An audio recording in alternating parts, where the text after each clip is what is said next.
Assalamualaikum warahmatullahi wabarakatuh. Perkenalkan, nama saya Tiara Yunita dengan NIM A1C320010 dari kelas reguler A Pendidikan Fisika dari perwakilan kelompok 5. Di sini saya akan mencoba menjelaskan tentang interferensi gelombang. Sebelumnya, kita harus mengetahui apa itu gelombang.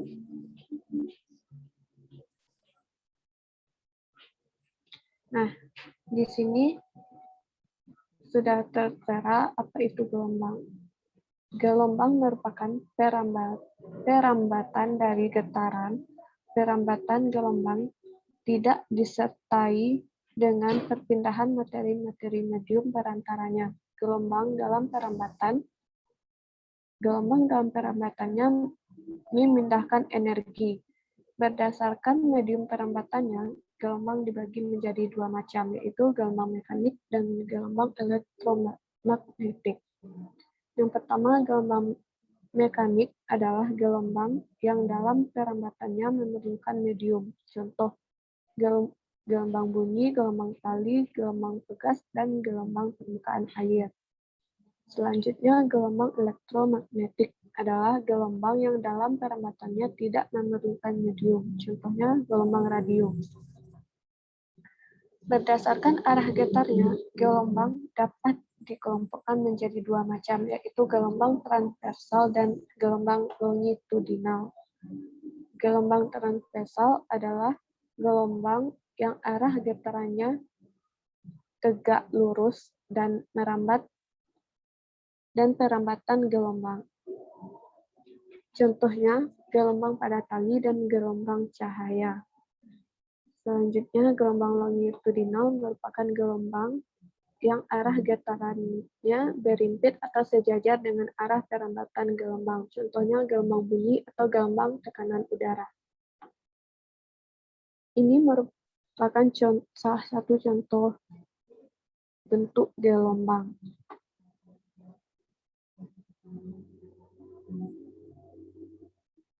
Nah, di sini sudah ada keterangannya, bisa dibaca. Puncak gelombang yaitu titik tertinggi pada gelombang. Contohnya ada di titik A dan di titik B. Dasar gelombang yaitu titik terendah pada gelombang. Contohnya ada di titik C dan titik G. Bukit gelombang yaitu lengkungan dari O ke A ke B. Itu merupakan satu gelombang. D, E, dan F itu merupakan satu gelombang lagi. Nah, lembah gelombang yaitu lengkungan dari B, C ke D. Itu merupakan satu lembah gelombang. Yang kedua ada F, G, dan H. Ini merupakan lembah gelombang kedua. Amplitudo yaitu perpindahan maksimum, misalnya A aksen, ini contoh amplitudo A dari A ke A aksen. Nah, selanjutnya ada panjang gelombang, yaitu jarak antara dua puncak berurutan, misalnya dari A ke E. Ini merupakan panjang gelombangnya. Periode yaitu waktu yang diperlukan untuk menempuh dari A ke E. Periode. Waktu yang dibutuhkan untuk menempuh A ke E atau C ke G. Nah, hubungan antara panjang gelombang dan cepat rambat gelombang, waktu untuk menempuh satu panjang gelombang adalah periode yang dilambangkan dengan T. Kecepatan perambatan gelombang adalah satu panjang gelombang dibagi waktu untuk menempuh satu panjang gelombang itu. Secara matematis, persamaannya dapat ditulis sebagai berikut. Karena frekuensinya 1 per periode, maka laju perambatan gelombang sama dengan panjang gelombang dikalikan dengan frekuensi getarannya. Selanjutnya ada gelombang berjalan. Gelombang berjalan adalah gelombang yang bergerak dengan amplitudo tetap. Perhatikan gambar berikut. Perhatikan gelombang berjalan dari arah U ke titik P.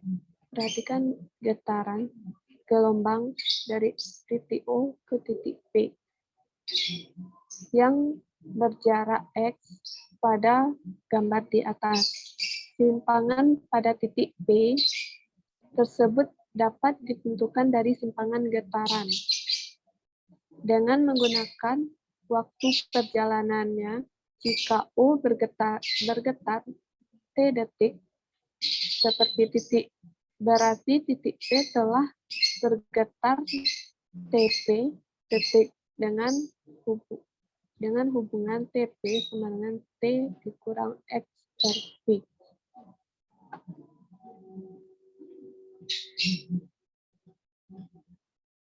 Dan simpangan titik P memenuhi simpangan titik P sama dengan amplitudo gelombang dikali dengan sin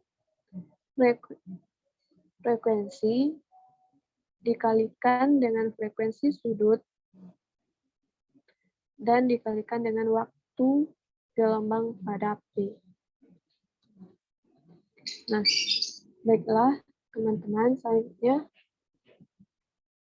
saya di sini akan mencoba menjelaskan cara menggunakan PET simulasi pada interferensi gelombang cahaya.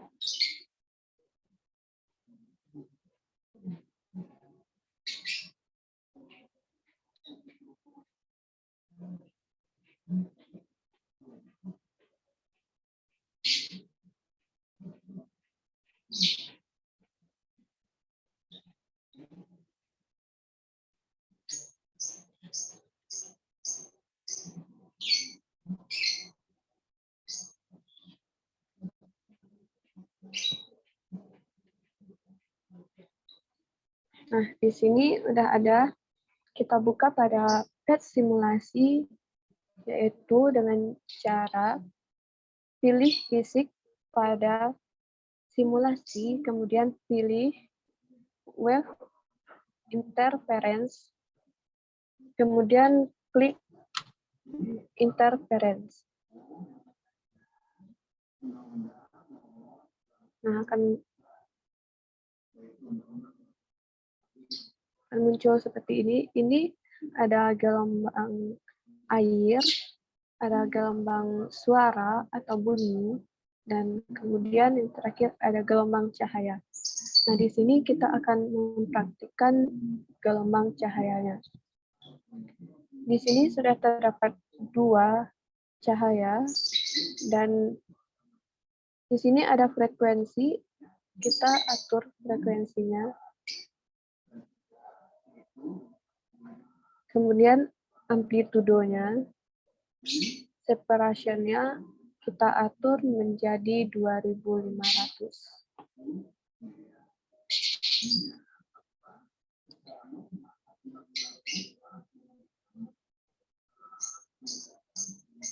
Klik graf. Bisa menggunakan grafik. Nah, kita aktifkan cahayanya. Nah, di sini kita sudah melihat ada gelombang cahayanya. Dan ini merupakan ada cahaya gelap, ada 4 cahaya gelap, dan ada 5 cahaya terang. Untuk mengukur intensitasnya, kita gunakan ini.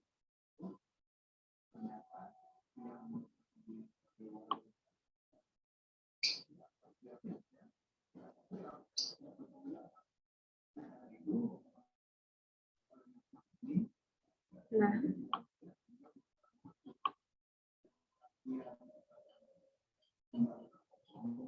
Nah, di sini kita dapat melihat gelombangnya, dan di sini juga ada gelombangnya. Untuk mengukur kedua jarak pada cahaya, kita menggunakan meteran.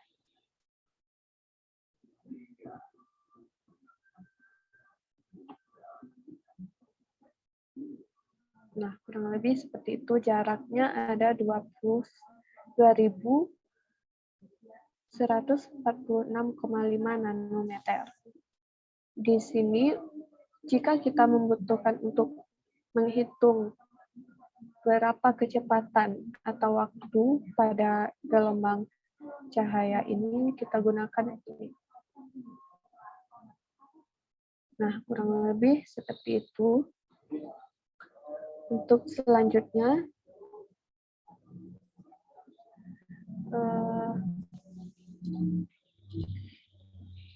ini bisa kita ulang berkali-kali menggunakan data sesuai data yang ada di modul.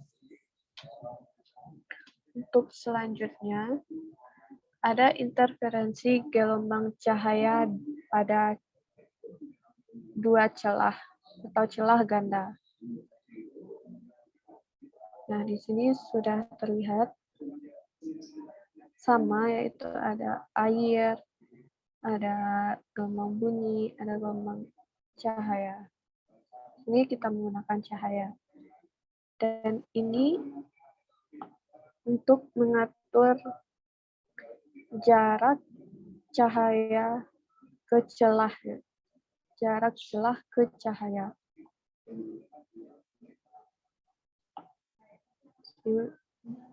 Untuk mengatur kerapatan celahnya, dapat menggunakan di sini. Nah, ini sudah terdapat grafik. Terdapat grafik juga. Ini baru celah tunggal.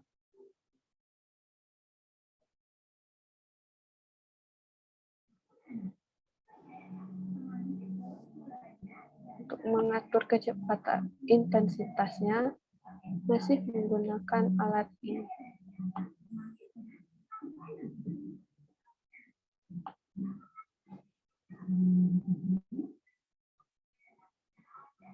Nah, di sini sudah terlihat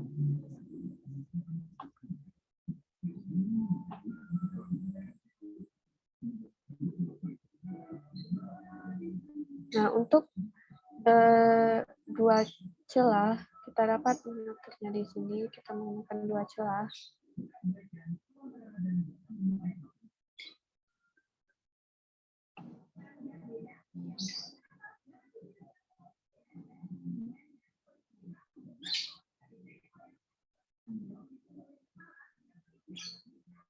Ini celah pada dua celah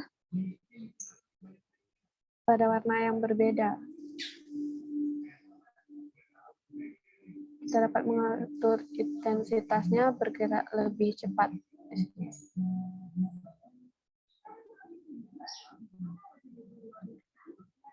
Baiklah teman-teman, mungkin hanya itu yang dapat saya jelaskan. Lebih dan kurang saya mohon maaf. Saya tutup dengan wassalamualaikum warahmatullahi wabarakatuh.